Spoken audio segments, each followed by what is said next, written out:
Good morning again. Can we do that a little louder than the last time? Oh, you're going to do it for him, but not for You me? should. Good morning.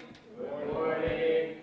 That wasn't very loud, but I think you guys will get a little bit more energy as the day goes. I know you'll have a whole lot more energy after you hear from our first speaker, because he has probably more energy than anybody I've ever met, so I'm very excited to have him. Just to kind of give you a little background on the day, the theme for our conference today is Explore Your Leadership. So if you're familiar with the Exploring program, you're going to explore your talents, all the things that you can work to improve upon. You're going to explore your goals in the second half of our day. You're going to learn what goals actually are, maybe give some myths in goal setting. I know we're in that time of year when people set New Year's resolutions, so we're going to talk a little bit about that in the afternoon. So really, if you, like Suzanne said, be present today, be involved, and really get to know each other, because you're going to hear from a lot of great speakers, you're going to learn a lot from them, but usually you can learn even more from each other. So take advantage of the time to connect with each other, get to know somebody that you don't know, and really just enjoy your time today. So you'll hear from me throughout the day. In between speakers, we've got a few door prizes that we're going to give away. But to get us started, I'm going to introduce our first speaker, a friend of mine who I'm just so excited that can be here today. Like I said, probably no one that I've ever met that has more energy than Coy. So let me give you a little bit more information on him. Coy McDermott is the cultural strategist, teaching first-generation college students how to become irresistible to future employers. After years of traveling weekly to present workshops on leadership and sales-related topics for hundreds of Fortune 500 companies, as well as colleges and universities, he found that helping businesses grow was fun, but helping people grow was his real passion. By combining his education in management and sales with strong training and speaking abilities, he is able to empower his clients and audiences to take action towards their desired results. So please join me in welcoming our first speaker of the day, Coy McDermott.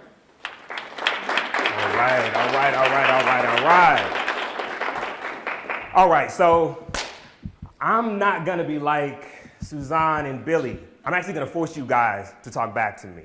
That's why we're here today. It's going to be a conversation. So, just to get things going, I would like everybody to stand up for me, please. It's cold outside, and I know because it's cold outside, we all have our jackets on. Everybody's still kind of cold. So what we're going to do is we're going to put our hands together for ourselves for being here on a Saturday morning to learn some more about leadership. All right? Let's go. There we go. All right. That's all I wanted. That's all I wanted. Everybody can go ahead and take a seat. As Billy alluded to, today it's really going to be about exploring leadership. And normally whenever individuals speak about exploring leadership or just leadership in general, it generally has a lot to do with other people. Today is going to have nothing to do with other people. Today is going to have everything to do with you. Because the topic that I'm going to be touching on today is going to be creating a culture of leadership. So, every time I hear my introduction in my bio, I always wonder, who is that guy? Because I had no clue that that was going to be me. To be frank with you, I shouldn't even be speaking to you all right now. One of my earliest memories, and one of the 6 words that I remember, comes from the time I was 3 years old. And the first 6 words that I ever remember are, "If you move again, I'll shoot you." At the age of 3, we had a SWAT team kick our door in Philadelphia, Pennsylvania, looking for the suspect to a murder. It sounded like a bomb was going off that morning when they just knocked the door in. I heard the hinges of the door hit the ground, and before I knew it, we all had guns pointed at our heads.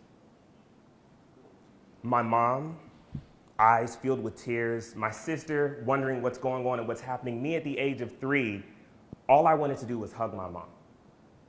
All I wanted to do was get to my mom. But again, the first 6 words that I remember was, "If you move again, I'll shoot." I am the pinnacle of it doesn't matter where you start. Because how you start doesn't matter. Where you finish is what matters. But I want you all to really begin to enjoy the journey, because that's what it's really all about. You all really need to fall in love with the process. So I know I don't have much time today, but I really want to get you guys jazzed up and really excited about leadership. And leadership, again, it doesn't start with other people, it starts with you. Because before you can effectively lead other people, you need to learn how to effectively lead yourself.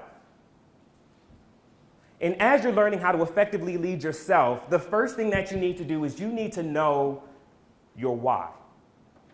For me, graduating from college actually going to high school was a why of mine. And the reason why going to high school and graduating was a why of mine is because my mother went to college, but she dropped out. She had my sister and had myself. Me and my sister, 12 months and 3 days apart. Really tough to stay in college when you've got 2 kids that close back to back. My father never graduated from high school. In fact, I'm the first male in my family to actually graduate from college with a 4-year degree. My why had everything to do with not being in the same situation that my parents were in.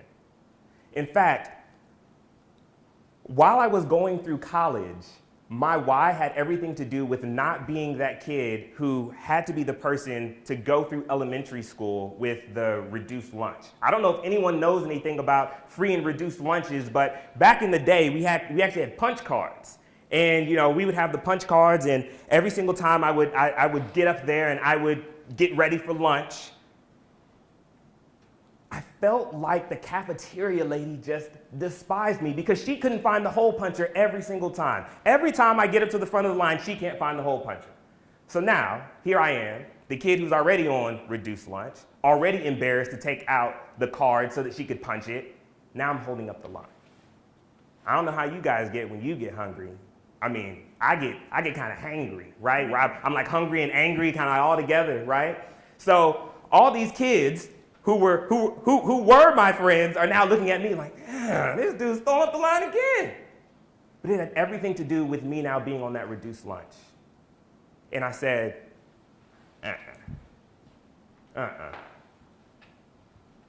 So while I was in school, I made sure that I continued to do the things that I needed to do so that I would never be in that position again. So my why while I was in school was to not live that life again, to not have to worry about where money was going to be coming from, to not have any of my kids on any kind of free and reduced lunch, to make sure that I set myself up and set myself apart. So I ask that of you. What is your why? That's what's going to get you up in the morning.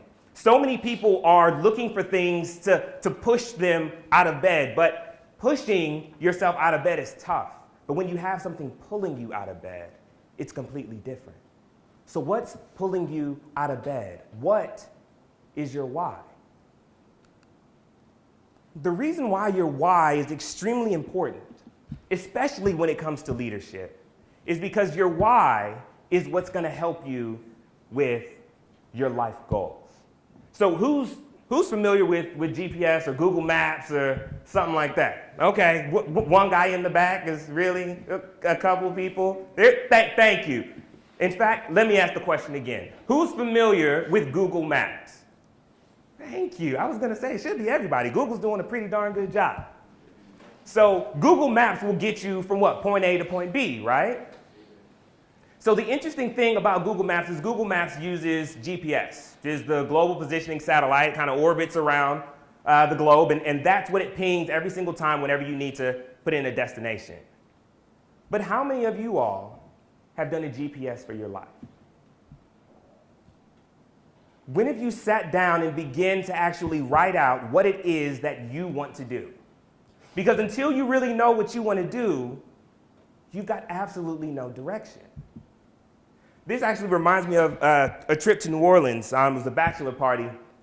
This is when Hurricane Ike was coming in, and we were probably the only people on the road heading towards the hurricane.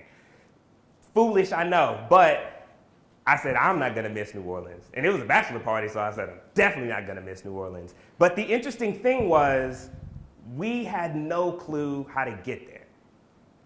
GPS really wasn't working too well. And because the GPS wasn't working too well, what was going to be a 9-hour trip ended up being 16.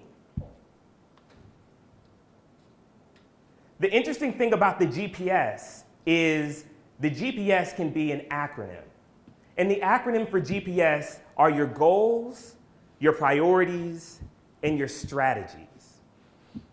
So like I said, you start with your why, and your why can be on the map, and that why is going to be your treasure island, so to speak. But how are you going to get to that X? And it's going to be through your GPS. It's going to be through your goals, your priorities, and your strategies.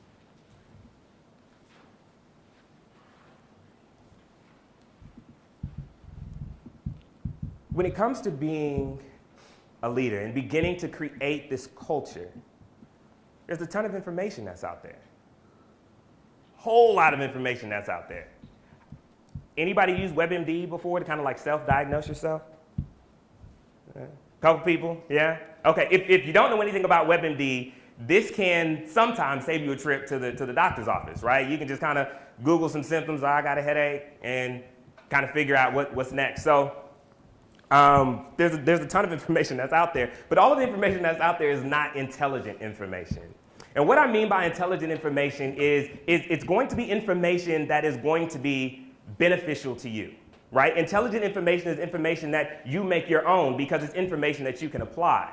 So it wasn't too long ago, my back was hurting, and I really wasn't sure what was going on. So, I kind of typed in my symptoms into Google, and as I typed in my symptoms, I found out that I might have cancer in a bacteria from the West Nile River.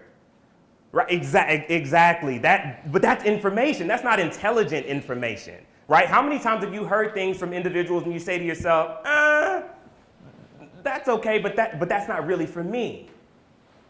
And that's what intelligent information is. Because so many people can Google their symptoms, but if you come back and you know that your back might be hurting from lifting too many weights, maybe you were playing football, maybe you were playing soccer, something like that, and what comes back is that you might have cancer in a bacteria from the Nile River. You say to yourself, well, have I been to Africa lately? And if the answer is no, then what the information you're now receiving is not that intelligent. It's not information that's really going to be useful and beneficial to you. So make sure that the information that you're taking in is intelligent information. Make sure it's something that actually matters to you, something that makes sense for your situation. How many people procrastinate in here? I was about to say, I should get all the hands. I'm actually going to raise 2. I used to be the king of procrastination, right? And this is definitely something that has a ton to do with leadership, especially self-leadership, because leaders need to lead by example. So I actually saw this, and I thought this was cool because I was like, I do put the pro in procrastination. Well, at least I used to, until I began to figure out what it was that was causing me to procrastinate.